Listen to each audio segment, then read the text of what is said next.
Muito bem, hora da gente falar com o Dr. Maldo César Martins. Bem-vindo, Dr. Maldo. Bom dia a você, os ouvintes, telespectadores e todos da equipe da Mix. Dr. Maldo, a semana tá quente, né? Assim como a temperatura, muita coisa aparecendo, escândalos aparecendo, o clima tá bem quente, né?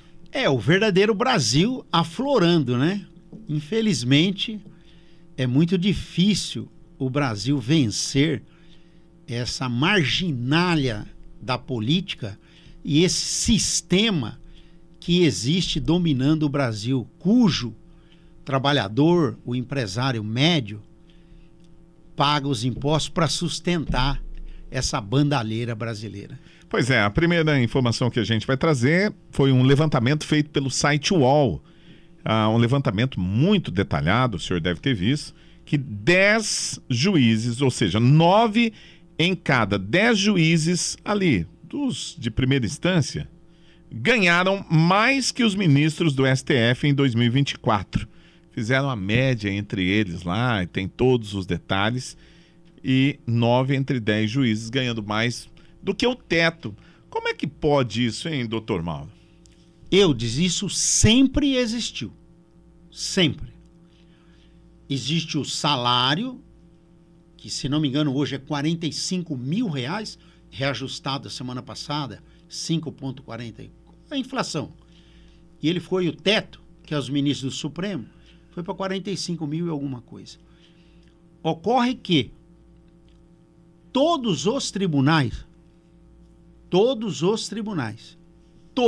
sem exceção, eles sempre acham uma forma de pagar o teto naquela escala de 5%, 10%, primeira instância, segunda instância e STJ e Supremo, e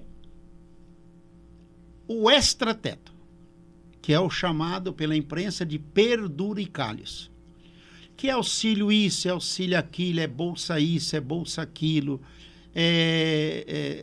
tipo assim, eles criam lá que o juiz que pega mais do que 10 processos, ou promotor, ele ganha. Recentemente agora está falando que em São Paulo vai pagar 1 milhão atrasado para promotores do estado de São Paulo. 1 milhão atrasado. Por quê? Porque lá em 2000 não sei quanto, eles tinham 10 processos a mais, etc. Sempre vai ter uma razão, Eudes. E repito, não é de agora. Sempre foi assim. Ocorre que nunca foi tão alto os valores para pagar esses penduricalhos. O que você leu na UOL, realmente está na UOL de hoje, é o levantamento de quais membros do Poder Judiciário, na quantidade total, que ganharam mais do que 44 mil, que era o teto do ano passado, até esse mês agora. Realmente, de cada 10 juízes, ministros, etc., desembargadores, 9 ganharam acima do teto. Agora, a reportagem da UOL não fala o que está no jornal O Globo de hoje. Coloca lá no Globo. Todos os penduricalhos do Poder Judiciário, eu não estou falando aqui do Ministério Público, que é semelhante ou igual. Eu não estou falando de Tribunal de Contas, tribunais militares, tribunais eleitorais. O gasto em 2024, além do teto, foram 7 bilhões de reais só de extrateto. Extrateto. Agora, vamos ver de quem é a culpa disso. Do governo. O governo Bolsonaro não fez nada para limitar esses altos salários. E nós estamos falando do judiciário. E tem os salários do executivo, que são altíssimos, todos acima do teto. Funcionário que trabalha para o governo federal é 100 mil, 150 mil, 180 mil, etc. E você nem sabe o que essas pessoas fazem. Então nós estamos falando só do judiciário. O ano passado houve um gasto extra, além do teto, de 7 bilhões de reais. Os magistrados, os promotores, eles precisam ganhar bem para não serem influenciados nas suas decisões. Agora, existem os excessos. Repito, quem é o culpado disso? O governo federal. Bolsonaro não fez nada e o Lula incentivou ainda a não fazer nada.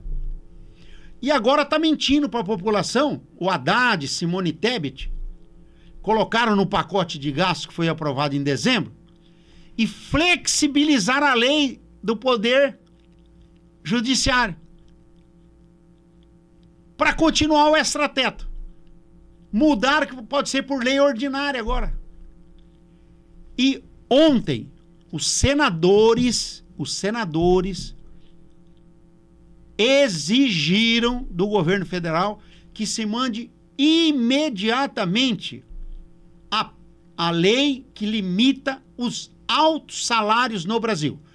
Executivo, legislativo, judiciário, autarquias, tudo que for pago com dinheiro público vai ser o teto, até o teto, 45 mil, e uma lei vai dizer o que é perduricário.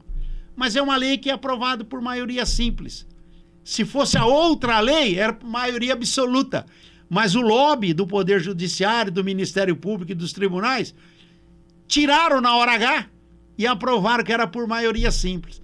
Então todo mundo defende seus interesses. Repito, o magistrado, principalmente da primeira instância, ele tem que ganhar muito bem, porque ele que aguenta a pressão aqui no município ou nos municípios, com as partes vivendo no mesmo local. Então ele tem que ter uma vida digna, honrada, para poder julgar bem e não ser receptivo aos benesses dos ricos e poderosos. Muito bem, tá aí, doutor Mauro César, que volta já já com outra informação.